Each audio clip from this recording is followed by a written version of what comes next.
Hi there, and welcome to my class. I am sure you're wondering, what is economics? Economics is learning about how to think about things. People who are economists have a keen interest in other people, in how they work and how they make their living, and how the world in general works. As an economist, I try, and other economists try, to explain the behavior of people. And in this way, economists are social scientists. Economists also look for methods to develop so that they can understand and explain certain social and economic phenomena. So what is economics? Economics is a discipline that helps us understand the behaviors of people, of businesses, of governments, and institutions. Most economists have a different set of job skills. Not only are they able to analyze and process information, but they typically work in a lot of different areas. Some economists work for financial service firms like banks, insurance companies, and credit card companies. Other economists help shape policies at the state, local, and federal government level that will directly impact on society. And economists work with decision makers on all issues so that they can develop strategies to address issues such as poverty, development, healthcare. And economists also work at manufacturing firms, retailers, airlines, and agribusiness. So studying economics is learning how to think about things, learning how to process information and make decisions with predicted outcomes.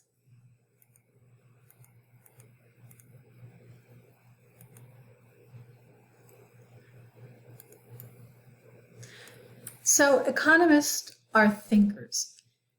Their job is to predict behaviors and possible outcomes. And some of the questions that economists try to answer are questions like, why are some countries rich and some countries poor? What happened in 2008 to cause the worst recession since the 1930s? And now today we would be asking the question, how do we recover from the impact of COVID-19 on the economy? How is this affecting the standard of living and livelihoods of people throughout the United States and globally? And what type of strategies can be implemented to help relieve the situation? We look at issues of income and wealth, how it's been distributed over the past decades. We look at the effect of aging populations. We look at the effect of robotics and automation and artificial intelligence on the workforce. All these are questions that an economist will be working on. So, objectives. I, at the end of this course, would like for you to know why economics is important, what it is, and why it's important. Explain how economists use economic models. We are going to have some very basic math in our economics, mostly graphing and percentage changes. We might have a little bit of geometry, but it's all very basic. So don't be afraid of the math component that comes with economics. So what we do as economists is we study events. Okay. And we try to make sense out of the data that we see and the data that we get from different sources. And we study as many events as possible. We call these observations. We try to observe what is going on in the world, identify a pattern, and then predict the outcome. So the more information we get, and the more we look at the events that occur, we can start to formulate hypotheses. And we can say, we've seen this type of behavior before. It typically ends up with this kind of an outcome. And then we test that hypothesis, and that allows us to start developing what we call predictive models or explanatory models to help explain and predict human behavior. Once we confirm that our hypothesis is correct, then that hypothesis will become a theory. And if the theory holds true, it soon becomes an economic principle or economic law.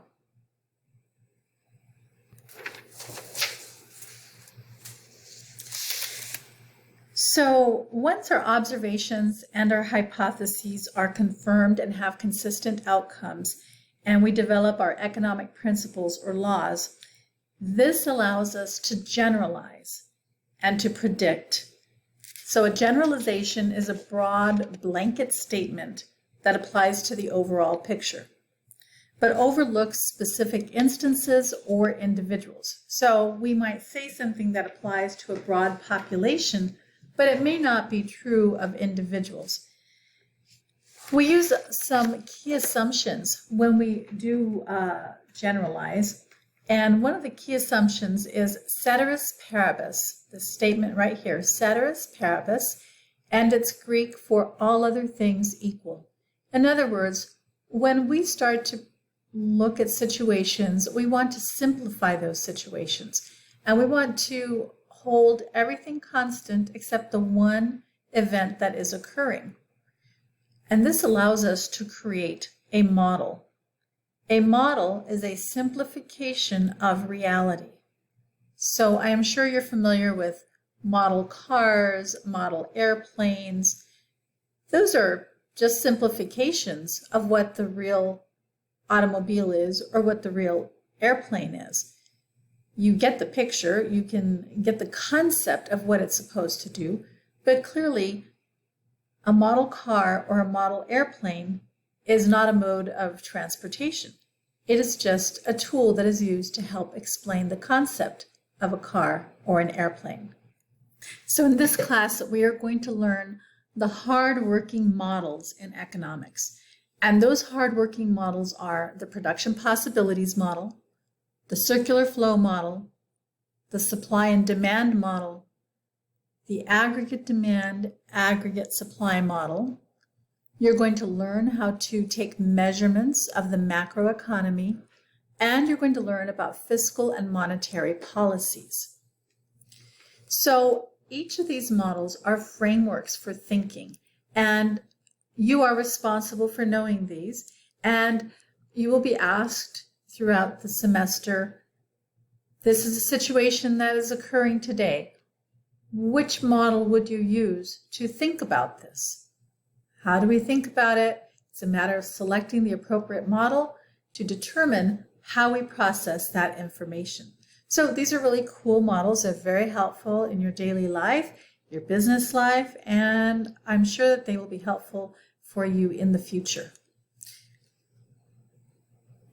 So there is a difference between microeconomics and macroeconomics. Microeconomics is the study of the individual consumer, firm, or market.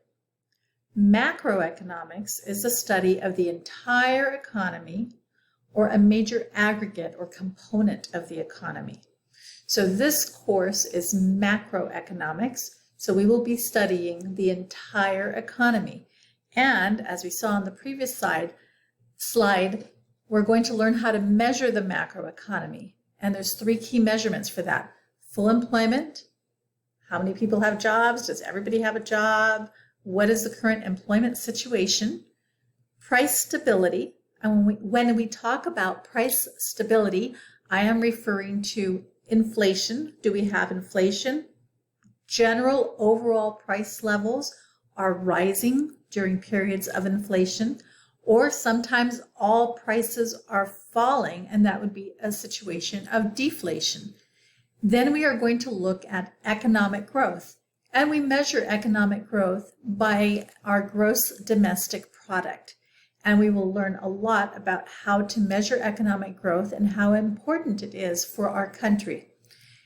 Then we'll talk about fiscal and monetary policies that help us achieve full employment, price stability, and economic growth.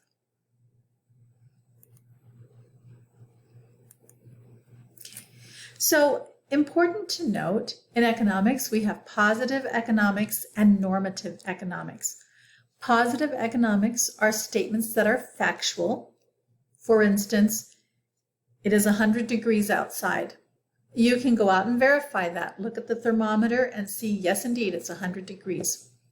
However, if I go outside and I say, oh, it's too hot outside, that doesn't really give you enough data. Okay, that is a value judgment. So we have two kinds of economics, positive and normative economics. Very often in economics, we want the best outcome for individuals. But what is the best outcome? Okay, we would have to put a value judgment on that. And so sometimes there's a very fine line between understanding what is positive economics and normative economics. Just keep your eye open for that and understand that there is a difference. Okay, so what is that economics? To understand these questions, we need to start with looking at human decision making. And then you might say, well, wait a minute, isn't this something that psychologists do? Why are we doing this in economics? Well, ultimately, everything is about people. Business is about people. How we make a living is about people. And therefore, economists study human decision making. There's a growing connection between the field of psychology and economics. And after all, businesses, government, universities, or households, institutions, they are all run by people. So we're going to start looking at the 4 principles of economic decisions. The first principle is that resources are scarce. Because resources are scarce, we have opportunity cost, which means that we face trade-offs when we make decisions. We have to give up something to get something else. And in the process of making those decisions, we evaluate the benefit versus the cost. Now, pay attention to this word marginal. Marginal means one additional. Okay. Then finally, incentives matter. Incentives is why we do something. So let's talk about resources. There are 4 productive resources in economics. Resources have to be able to produce something. Sometimes resources are called factors of production. So the first resource is land. Any natural resource, including actual land, trees, plants, livestock, wind, the sun, water, all of that is considered a land resource. This can be the oceans, the forests, land that is good for growing crops. All of those fall under the rubric of land. Then we have capital. And I put the term economic capital. Going forward, I'll just use capital. But capital is anything that's manufactured in order to be used in the production of goods and services. This is, this should say anything that is used in order to produce goods and services. This includes tools and machinery and equipment, vehicles that you might use in your business. If you have computers, any tools, equipment, machinery, that is called capital. Okay. We have labor, which is any human service, physical or intellectual. And this is referred to as labor. Intellectual services are called human capital. And finally, we have entrepreneurship. And entrepreneurship is the ability to use the land, the labor, and the capital to produce something and to make things happen. I will give you an example. Let's say I have 2 sons. It's summertime. There's a truck and a lawnmower in the garage. Normally, in a normal summer, they would be laying on the sofa and they would be complaining because there's nothing to do. And, one of them has a driver's license, the other one's big and strong, bet they're laying around on the sofa. So what can happen? Okay, in the summertime, we know it, when we have the monsoon season, it rains a lot and all the yards get full of weeds. So on this one particular summer, my two boys were laying around on the sofa, watching TV, complaining about how boring it is in El Paso. And I thought to myself, well, somebody needs to be an entrepreneur here. We have yards that are grown over with weeds. We have a truck and a lawnmower. We have two boys, or actually teenagers, with a lot of ability to do hard labor. What can happen? So normally in my class, in my face-to-face classes, I ask this question, and there's always a little bit of a dead silence, right? And then finally somebody says, well, they could start a business. Maybe they could go door to door and knock on doors and ask if those houses want to have their weeds pulled or mowed down. And then your son could get the truck and the lawnmower and they could drive around and, mow lawns. They could start a yard service. And the person who says that is the person in my classroom who has entrepreneurial ability. They have the ability to take the land, the labor, and the capital and bring it all together and make something happen. Okay.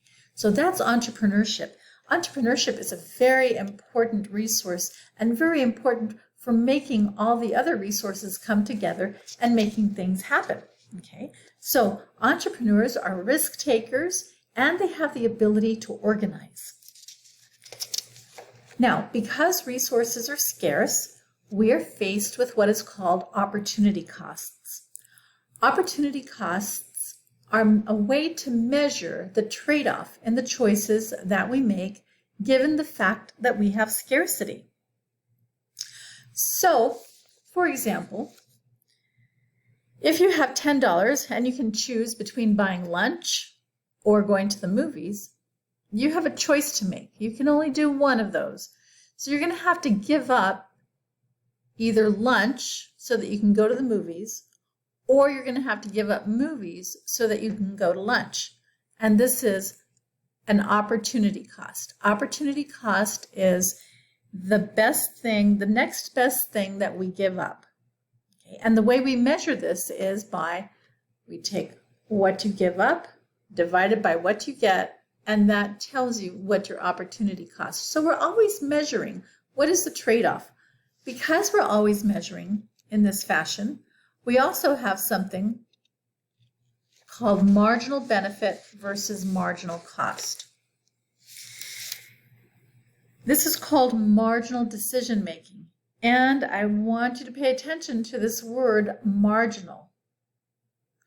And marginal. Why? Because marginal is a word that we use a lot in economics. We're making every decision based on the margin, meaning one more. So all papers have margins. You have a paper, you were told in grade school, don't write outside the edge of the margin. Well, this is what we want to know in economics. If I eat one more ice cream cone, what benefit do I get? If I eat one more ice cream cone, what is my cost for eating that extra ice cream cone? And we measure the pros and cons of those decisions. Okay. Normally, we want to consume as much to the point where it is equal to our cost, where our marginal benefit equals our marginal cost. And I put here in the notes, example, hot fudge sundae. So what happened to me when I was in grad school, I failed an exam. It was terrible. So I was so depressed. Fortunately, I had a really kind professor and he worked with me and I got through. But that day I was really depressed. I was like, oh my God, this is horrible. And so I decided to go get some ice cream, eating therapy. Not the best, but I did it. So I went to the ice cream parlor, and yes, there was an ice cream parlor here in El Paso, and I had a hot fudge sundae, and it was delicious. It was so good. It was just like warm and hot and soothing, and I had all that wonderful chocolate. And my benefit from that one hot fudge sundae was amazing. And I didn't care that it cost that at that time it was like $5, which was a lot of money back then. And so, but it was okay because the benefit I got from that was way greater than the cost. And then I thought to myself, well, I'm going to have another one. Okay, so I had a second hot fudge sundae. So I had one more hot fudge sundae. So my question to you is, do you think the benefit that I got from that second hot fudge sundae, the marginal benefit from that incremental unit, was as great as the benefit I got from the first one? And I'm hoping that you're thinking probably not. And no, the second one was good, but it was not as good as the first one. And then while I was eating it, I'm thinking, gosh, this is 2 hot fudge sundaes. It's really delicious, but there's a cost to it. Not only a dollar cost, but what happens? I'm eating calories, right? And, 1 hot fudge sundae is okay. 2 hot fudge sundaes, I start to think, oh my God, I got to go to the gym. I'm going to have to run. I'm going to have to do some more running. So now the cost starts to go up. But I still had, it was kind of like, benefit, cost. It was kind of even. And then I did a really bad thing. I had a third hot fudge sundae. And that was horrible. Because what do you think happened? Well, of course, my cost went way up because now not only am I going to have to spend the next day at the gym and I'm going to feel guilty and, it's just probably not very healthy. And I'm going to get a stomach ache. And the benefit was really low. So my incremental cost from that third hot fudge sundae was higher than the incremental benefit. So when we make decisions, we have to weigh the costs and the benefits and be right in the middle where our marginal benefit equals our marginal cost. Okay. And so as we make those decisions and start looking at trade-offs, we measure marginal benefit versus marginal cost. We make this decision all the time. I'm sure you made it when you were signing up for classes. Do I take 4 classes? Do I have enough time to take a 5th class? What is that going to do to my personal life? And you measure these things. So this is a basic principle of individual choice, measuring marginal benefit and marginal cost. Finally, incentives matter. There has to be a reason for us to do things. And incentives can be positive or they can be negative. A reward is a positive incentive. A penalty is a negative incentive. And so incentives are going to affect your decision making. For example, why are you in this class? Well, because you need it for your degree. Okay. You need it for your degree, and why are you studying that degree? Oh, because you want to get a better job, or you want to get a better education, you want to be more knowledgeable. Those are incentives to taking this class. So why we do things is important.